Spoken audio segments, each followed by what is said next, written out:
Hi guys, तो जैसे आपसे कहा था ऑफर लेटर आपके लिए आईबीएम का एक कैंडिडेट का गया है जो पहले वर्किंग था, यानी कि वर्किंग कैंडिडेट है। एक्सपीरियंस था 1.8 का, यानी कि 1 ईयर 8 मंथ्स का एक्सपीरियंस था। जिस कंपनी में वर्क करता था अप्रॉक्स 23-24 के आसपास की सैलरी थी। अब उसका पैकेज कितना गया आज हम उसके बारे में डिस्कस करेंगे। सो आगे बढ़ने से पहले ऑफर लेटर तो आपके लिए लाता रहता हूँ, अगला कौन सा आएगा वो भी लास्ट में बताऊंगा। लेकिन अगर आप अपने करियर में स्टक हो गया है तो आप हमारी कम जो टीम है उनसे आप रीच आउट कर सकते हैं।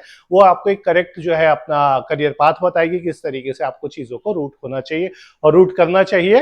ठीक है, तो एटलीस्ट ट्राई करो एक बार उनसे रीच आउट करने के लिए, उनका नंबर डिस्क्रिप्शन में दिया गया।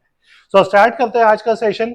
आईबीएम का ऑफर लेटर है और ये जो ऑफर लेटर है रिसेंट डेट का है। तो अगर मैं डेट की बात करूं तो 9 मई को ये जो ऑफर लेटर जनरेट हुआ है।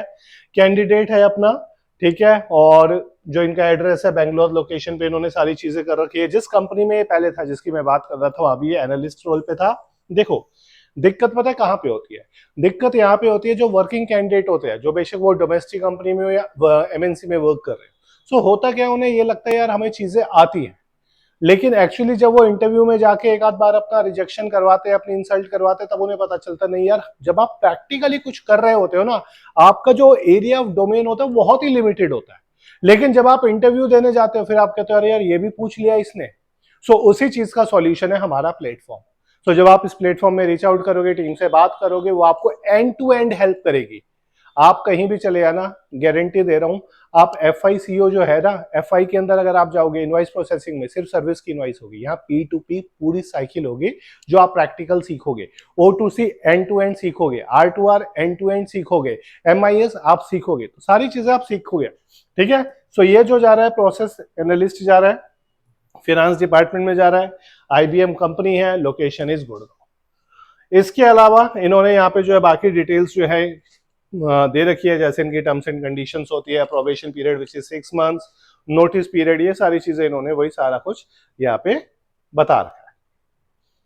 सो ये यहाँ पे इन्होंने मेंशन कर रखा है, इनका प्रोबेशन पीरियड जो है 6 मंथ्स है। हमारे माइंड में एक चीज बहुत आती है कि भाई सैलरी पैकेज जैसे अभी मैंने बताया 24-25, कितना हम एक्सपेक्ट कर सकते हैं भाई?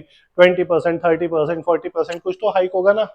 सो वही सारी यहाँ पे इनका आ गया IBM का, जो मैं आपको बता रहा हूँ। ये सारा इनका कंपनसेशन डिटेल है, डेट मेंशन है, ठीक है, नेम मैंने हाइड कर रखा है, डेजिग्नेशन प्रोसेस एनालिस्ट गुड़गांव में जाके ज्वाइन करेंगे। और ये इनका सैलरी स्ट्रक्चर यहाँ पे आ गया। ठीक है, ये इनका सारा सैलरी स्ट्रक्चर यहाँ पे आ गया। बिल्कुल आराम से देखो कितनी सैलरी जाती है अब आपको पता चलेगा। मैं फिक्स्ड अमाउंट की बात करता हूँ जो आपके बैंक में ट्रांसफर होती है। सो इन्होंने यहाँ पे बेसिक सैलरी दे रखा है एनुअली। उसके बाद इन्होंने यहाँ पे HRA दे रखा है, एनुअली मेंशन है, LTA मेंशन है, कन्वेंस मेंशन है, फ्लेक्सी बेनिफिट मेंशन है। और ये जो आप पार्ट देख रहे हो 4,70,000, this is a fixed amount of salary जो आपके अकाउंट में ट्रांसफर होगी सब्जेक्ट टू योर PF। ठीक है, क्योंकि PF के दो पार्ट होते हैं, एम्प्लॉयर वाला और एम्प्लॉय का पार्ट। सो यहाँ पे इन्होंने नीचे जो है वो एम्प्लॉयर वाला पार्ट मेंशन कर रखा है, लेकिन जो एम्प्लॉय का पार्ट है इतना आप इसमें से लेस कर देना, यानी कि 4,70,000 माइनस 25,636। सो जितना भी आ जाएगा 4,44,000 के आसपास। सो ये इनकी इन हैंड सैलरी होगी जो बैंक में ट्रांसफर होगी। अप्रॉक्स आप मान के चलो 37K के आसपास इनकी सैलरी जो है वो ट्रांसफर होगी। सो आप हाइक देखो, हाइक मैं कहता हूं, अगर इनकी पहले सैलरी इन हैंड की बात कर रहा हूँ, इन हैंड अगर मैं इनकी बात करूँ, जो इस बच्चे ने मुझे कंफर्म किया था वो 21K या 22K में मान लेता हूँ। ठीक है, 24K मैं ओवरऑल बता रहा था। अब देखो वो कितने पे पहुंच गया, अब वो पहुंच गया 37K। सो ऐसा जरूरी नहीं है, हमारा एक माइंडसेट होता है या 30% मिलेगा, 20% मिलेगा, 40% मिलेगा, या इंडस्ट्री के नॉर्म्स होते हैं इतना तो मिलेगा ही मिलेगा। यहाँ पे ऐसे बच्चे भी हैं जिन्होंने 100% के भी हाइक लिया, ऐसे बहुत सारे एग्जाम्पल है। एक बार मैंने आरिका का बताया था, 12 LPA पे गई हुई है।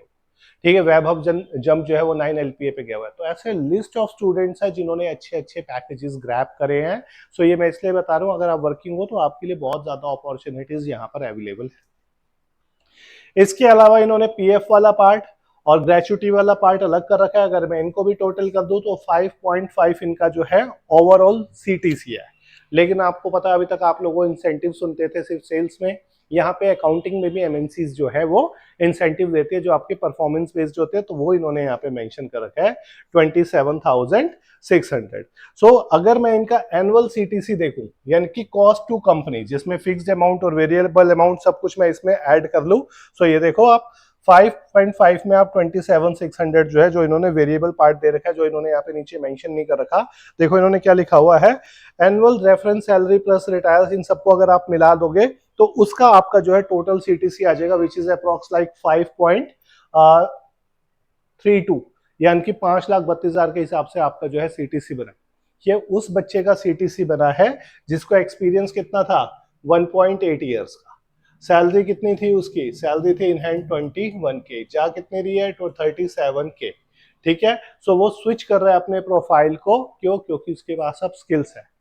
सो स्किल्स की बात करूं तो आपको SAP S4 आना, आपको एक्सेल और आपको पावर बीआई का एटलीस्ट एक इंट्रो वाला पार्ट पावर बीआई का तो अच्छे से आना ही चाहिए अगर आपको मार्केट में सरवाइव करना है, आपको एक रिस्पेक्टेबल पैकेज पे पहुंचना है। तो स्किल्स सीखोगे तभी कोई सॉल्यूशन है, तभी कोई डोर खुलेगा, अदरवाइज नहीं खुलेगा। मैं कभी किसी से नहीं कह रखता कि कभी आपकी डायरेक्ट प्लेसमेंट हो सकती है, जब तक सीख रहे हो तब तक बढ़ रहे हो, जिस दिन सीखना बंद कर दिया, बेशक मैं हूं या आप हो या कोई भी हो, उसकी ग्रोथ भी वहीं पर रुक जाती है। ठीक है, सो सीखते रहोगे, आगे बढ़ते रहोगे, प्लेटफॉर्म आप लोगों का है, हम लोग जो बैठे हैं वो आप लोगों के लिए बैठे हैं। और लास्ट एक ऑफर लेटर अगला और शेयर करूंगा, बताओ किसका करूं, कैपजेमिनी का करूं या जेनपेक का करूं, दो आए आज, चलो कैपजेमिनी का। ठीक है, चलो सो जल्दी मिलेंगे नेक्स्ट वीडियो में और आपसे कनेक्ट करेंगे। Thank you.